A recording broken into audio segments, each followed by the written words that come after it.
Good morning, ladies and gentlemen. This is Market Forecast from Options University. This is Butch Shorak. It's Monday, July 15th, 2013. And what a week we had in the market as the market continued its upsurge towards previous highs.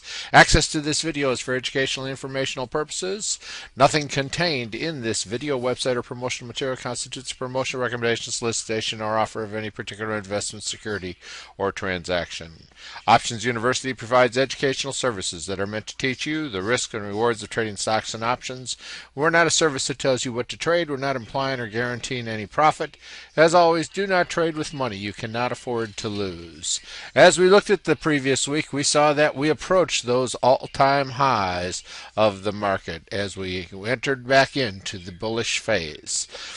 And looking at the coming week, let's see what we have as far as economic announcements, which certainly can move the market.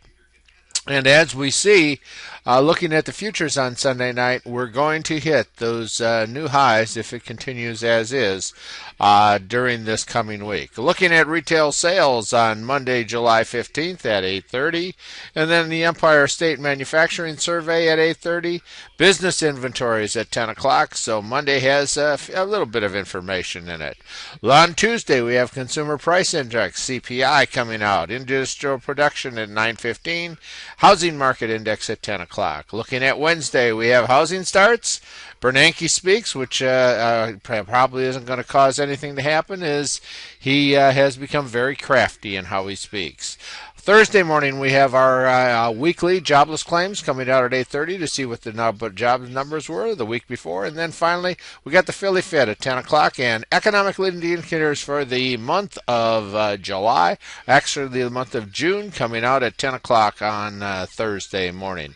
Friday looks like a zero coming out as far as economic announcements. So that's what the week is looking like as far as things that will tell us about our economy and about what's going on. Looking at housing starts and looking at some monthly claims, looking at some jobless claims. So it's a week that will be of interest to us in the overall market. Let's take a look last week at the SPX and see what our trend is. And we see that we've increased our trading range, as we now have increased our trading range to a sideways trend that goes from 1680 to around 1560, right in that range. And so we've got a bigger sideways range than I thought that we were going to have as we hit towards all-time highs. And we see that part of what precipitated this was Bernanke speaking in the last week, talking about what the Fed's willing to do to keep the economy cooking along in this low inflation level.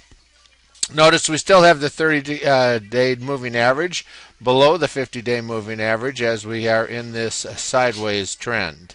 And notice what happened since the 24th of June. We have been in an up cycle on this sideways trend. Now let's take a look at the last week and see what happened during this week, as we saw a very, very nice move every day, higher and higher and higher, as we head towards that previous high. And that previous high was sitting there, I believe the number was around 1688, somewhere in that range. So that's where we're heading. We should get there this week, and we'll see what happens, whether the air gets thin up here or whether we break through this level and end up going to new highs.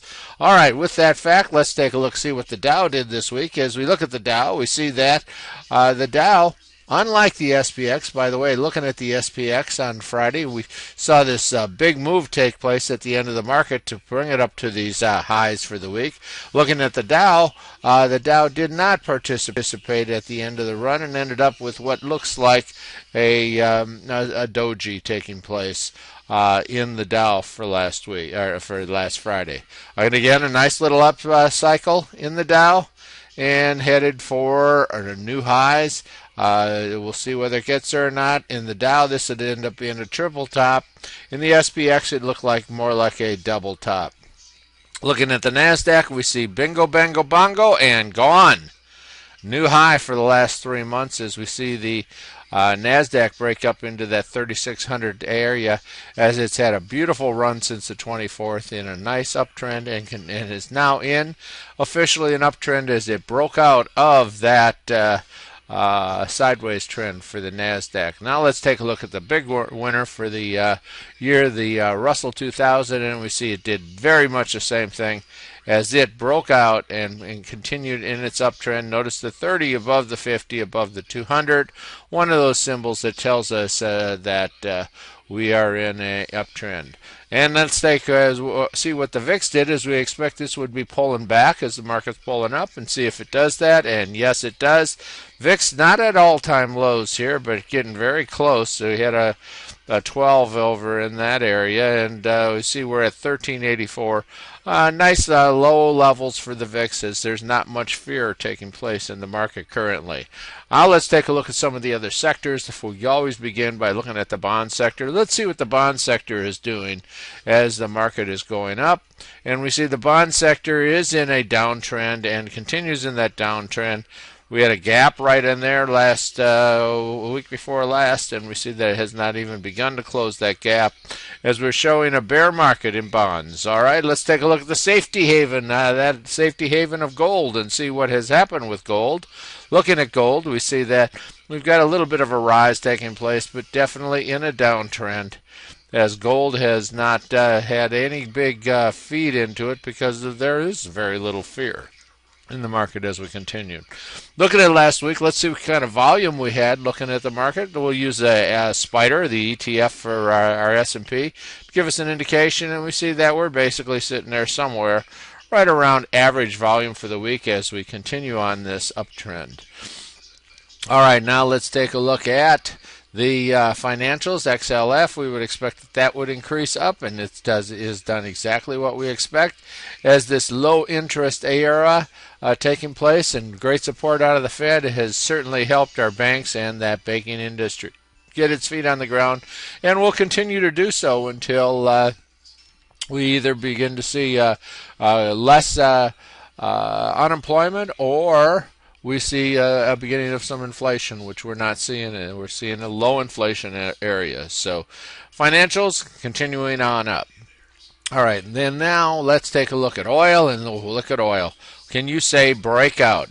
Was trading in a sideways trend, had trouble breaking out of that trend, and then last week we saw that, actually it started the week before, gold or oil breaking up, and we see an oil, looking at USO, our ETF for oil, breaking into new highs for the last 3 months.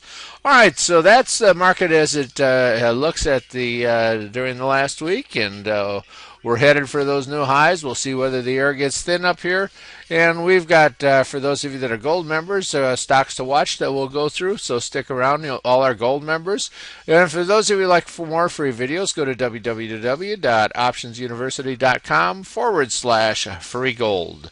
With that thought, thank you, ladies and gentlemen, for being here. This is Butch Shorak, It's Market Forecast, brought to you by Options University every Monday on this Monday, July 15th, 2013. Thank you.